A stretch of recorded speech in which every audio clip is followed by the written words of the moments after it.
Bom dia, boa tarde, boa noite a todos os colegas e a todas as colegas advogados e advogadas que estão assistindo a essa palestra aqui no canal do YouTube da Comissão de Culturas e Eventos da OAB São Paulo. Meu nome é Luísa Comar, eu sou advogada, sou especialista em planejamento de carreira e negócios, estou como vice-presidente da Comissão Especial de Coaching Jurídico da OAB São Paulo e como presidente da Comissão Especial de Coaching Jurídico da OAB Votuporanga. É um enorme prazer estar aqui com vocês mais uma vez.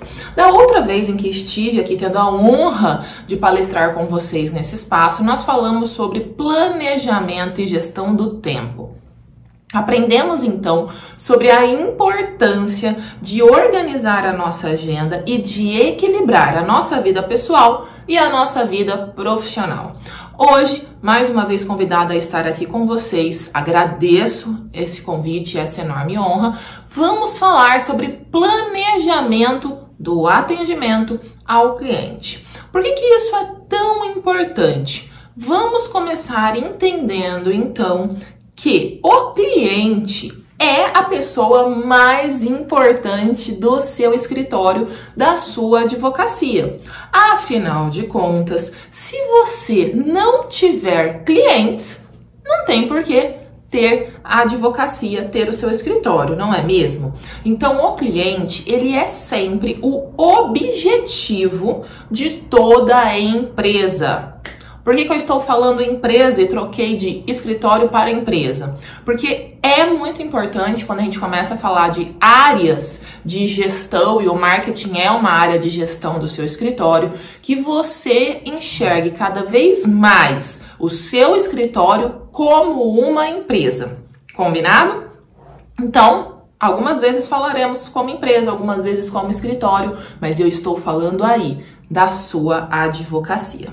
Dando sequência, então, esse cliente que é a peça mais importante do seu escritório hoje, nem sempre foi tão especial assim para as empresas. E aí você poderia me perguntar, Luísa, mas como assim?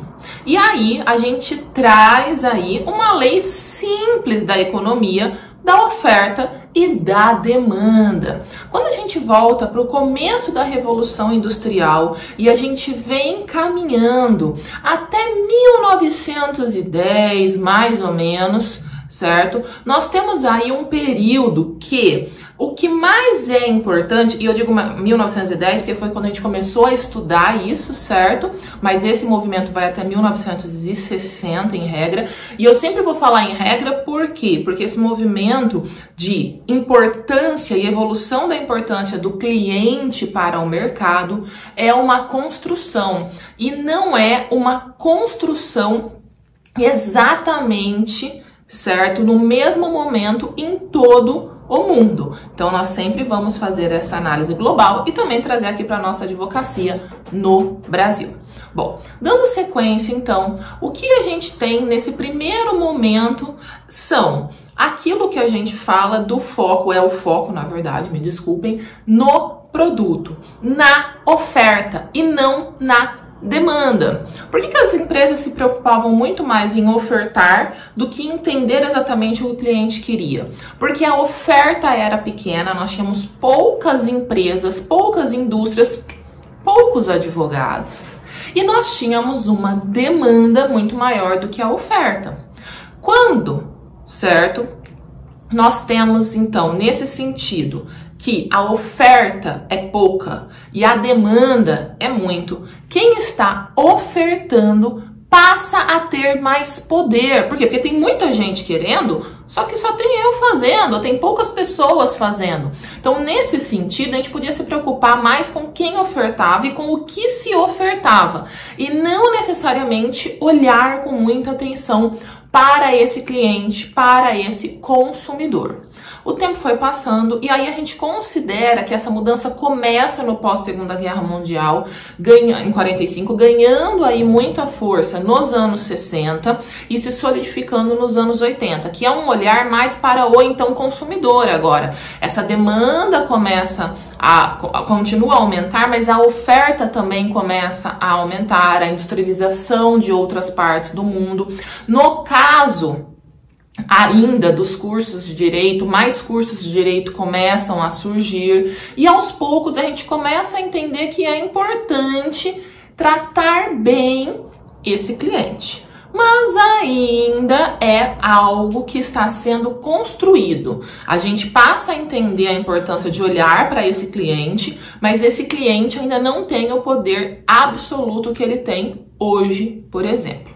Chegamos aí aos anos 2000 e os anos 2000 passam a ser, certo, um marco para o mercado como um todo e a advocacia precisa acompanhar isso, você sente isso, tenho certeza, aí no seu escritório. A gente começa mais a olhar para o ser humano dentro das relações comerciais e a gente passa também dentro do nosso escritório a olhar com mais carinho e com mais atenção para o nosso cliente. Por que a gente faz esse movimento? Vamos entender que, olhando para a advocacia no Brasil, nós temos a partir dos anos 80 um grande número de novas instituições de ensino superior na área do direito sendo abertas e reconhecidas pelo MEC. Então, a oferta cresceu muito. Quando a oferta cresce muito, quer dizer que tem muita gente ofertando. Se tem muita gente ofertando, o cliente olha e fala, agora eu posso escolher. Agora eu posso entender quem vai me servir melhor, quem vai me ajudar melhor na resolução dos meus conflitos e das minhas demandas. Depois, a gente vem aí para mais ou menos 2010, certo? E nós temos aquilo que a gente chama de aprofundamento desse olhar para o ser humano, onde cada vez mais os valores e os princípios das empresas passam a ser considerados na hora do consumo, na hora de fazer uma contratação. Percebam então, vamos entender, o seu cliente ele saiu de uma posição em que você ser advogado era o suficiente, porque dizia que você tinha o produto, que você tinha o serviço, que você tinha o conhecimento, certo? E ele passou para uma escala em que ele quer o produto, ele quer o serviço, mas ele quer mais do que esse conhecimento.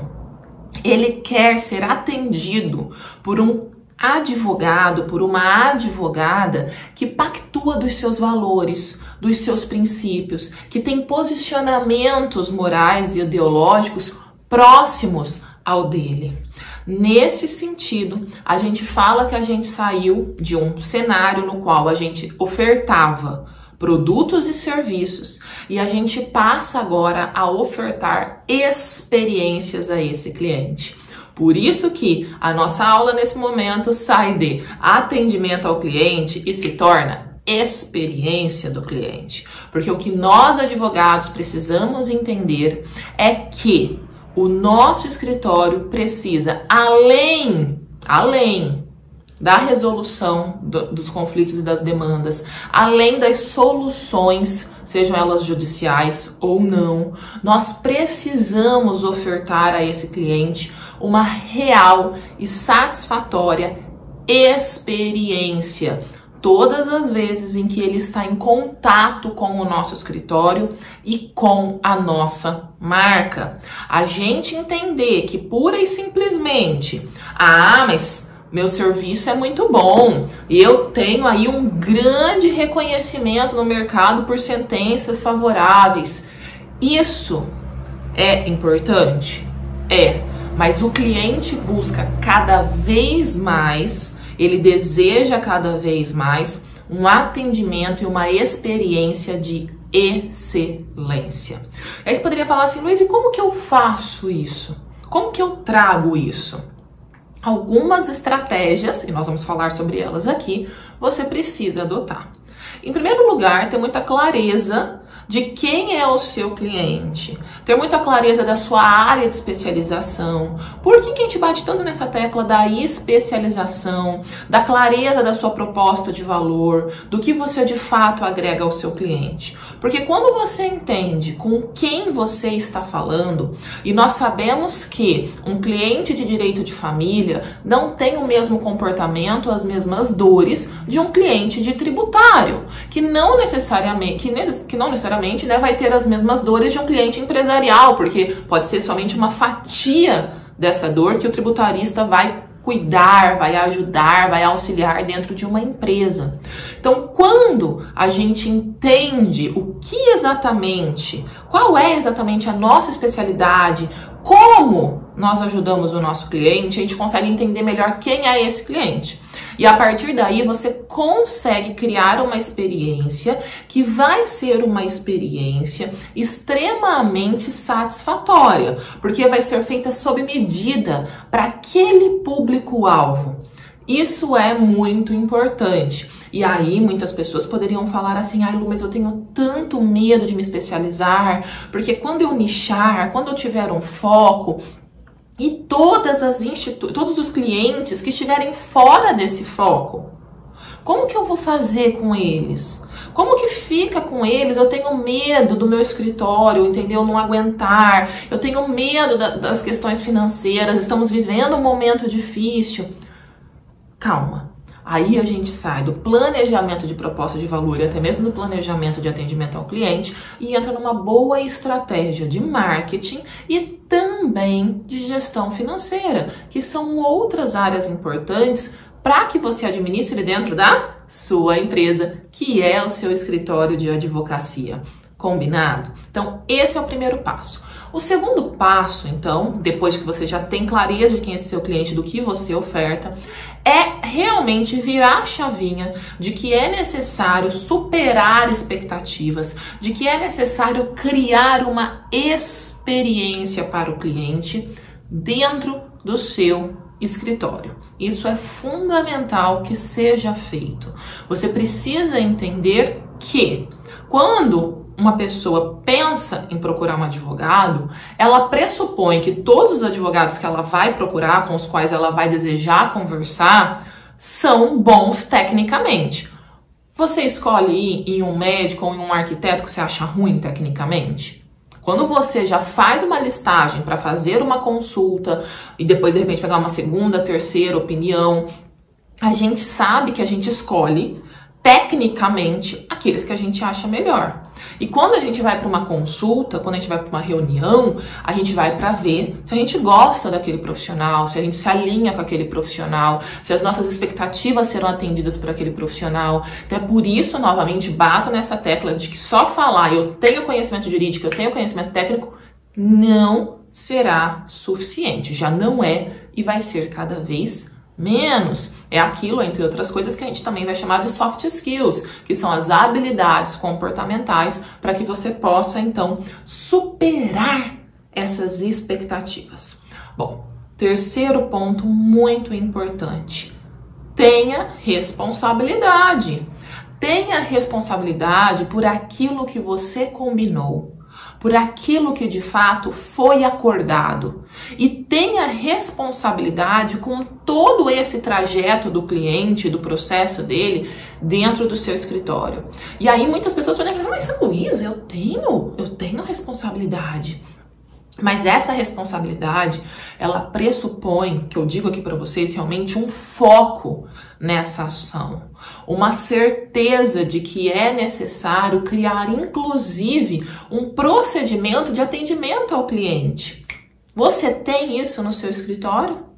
Se não tem, logo menos vamos falar sobre isso ainda nesse nosso encontro.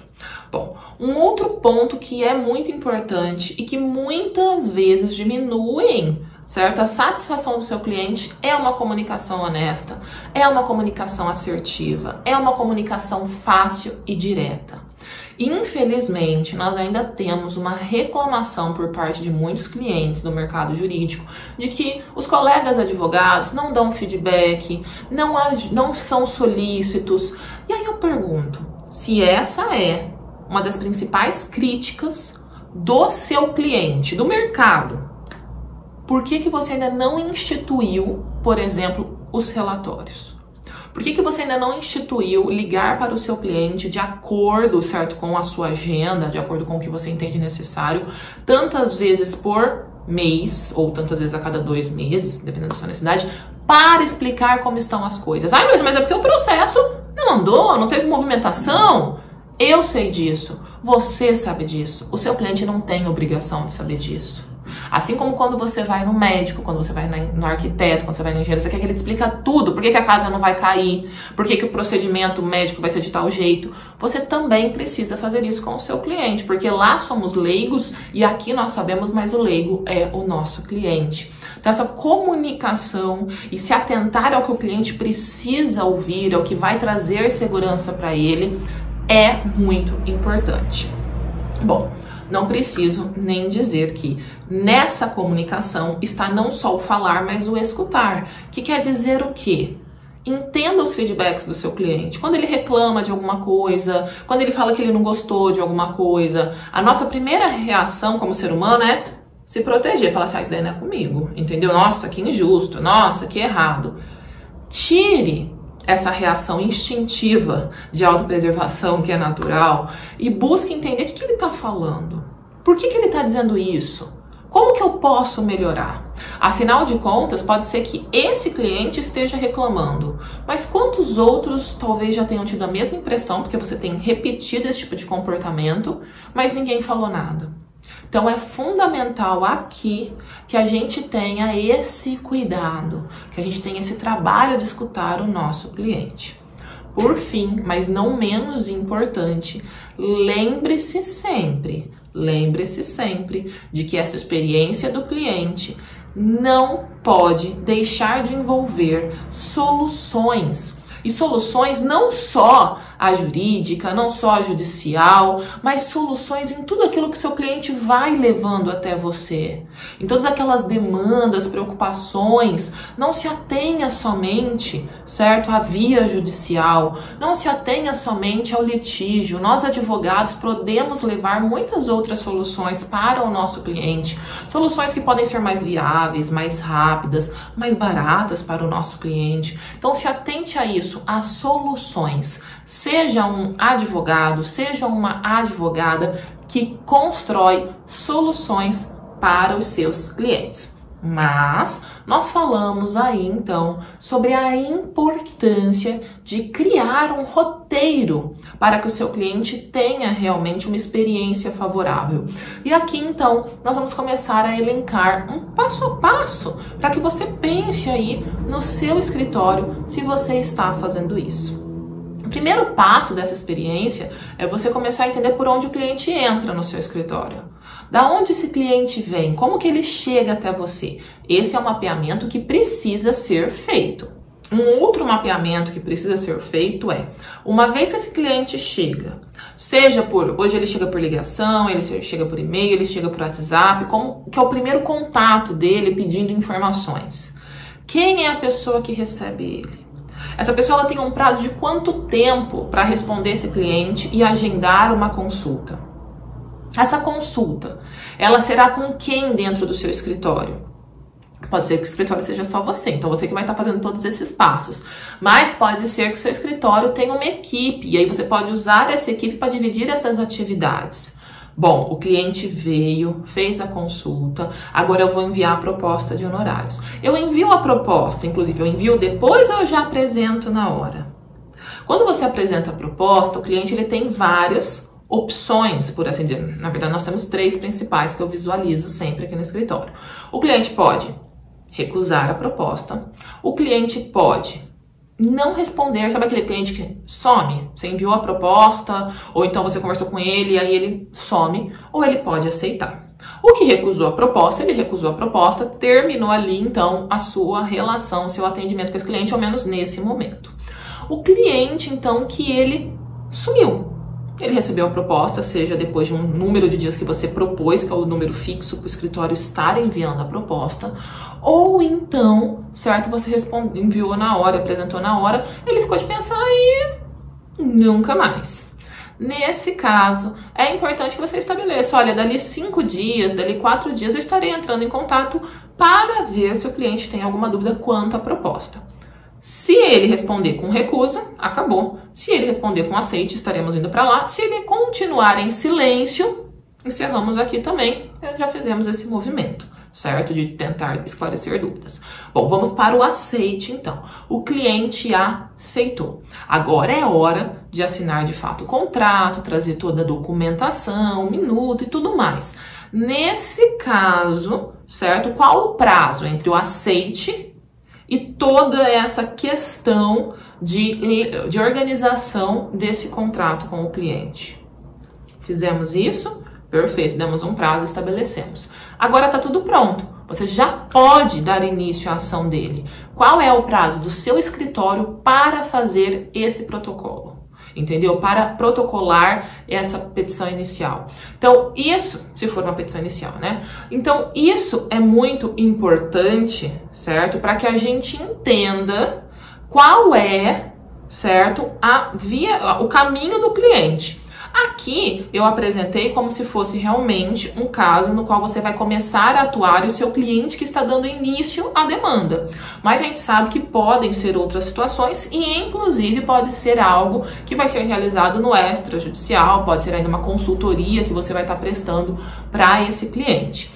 Em cada um desses 3 casos, vai a partir desse momento ter um novo rito aí dentro. Pode ser o rito estabelecido pela própria lei, no caso da judicialização, mas também pode ser que você crie aí padrões e continue a criar esse passo a passo para os outros serviços que acontecerão dentro do seu escritório e nos quais você tem mais espaço, mais margem de manobra para estar criando, então, como se dará a sequência desse atendimento ao cliente. Quero saber, vocês já tinham pensado nesse esquema, nesse formato, inclusive analisando quem vai fazer, quando vai fazer e como vai ser feito cada uma dessas etapas? Quando você institui isso, e aí eu já escutei pessoas falando assim, mas isso não vai deixar muito rígido? Não vai ficar muito rígido para o meu cliente ou até mesmo para mim? Não fica rígido no sentido de que você pode ajustar sempre que for necessário, tá? Mas é interessante porque padrões ajudam a gente a construir uma excelência, porque vocês conseguem ir ajustando. Além disso, vamos supor que hoje você faça tudo isso sozinho, sozinha. Amanhã você vai contratar um parceiro ou você vai ter um sócio. Você consegue apresentar para ele como tudo isso é feito, porque tudo isso já está esquematizado. Se tudo isso é feito de forma muito automática, conformidade, de acordo com os meus prazos, aí tem vezes que eu respondo em 2 dias, tem vezes que eu respondo em 4 dias, tem vezes que eu perco o cliente, nunca mais vou atrás daquele silêncio. Então, isso não é interessante. Isso não gera uma experiência do cliente satisfatória. Combinado? Bom, pessoal, estamos aqui caminhando para o final da nossa aula de experiência do cliente. Não é mais atendimento ao cliente. Gostaria de, mais uma vez, agradecer o convite para estar aqui com vocês. É sempre uma honra estar aqui participando do canal da Comissão de Culturas e Eventos da OAB São Paulo. Sigo sempre à disposição de todos vocês, colegas, advogados e advogadas, para que possamos continuar construindo nossas advocacias, para que possamos continuar profissionalizando os nossos escritórios e com isso tendo cada vez mais e melhores resultados. Muito obrigada, até mais!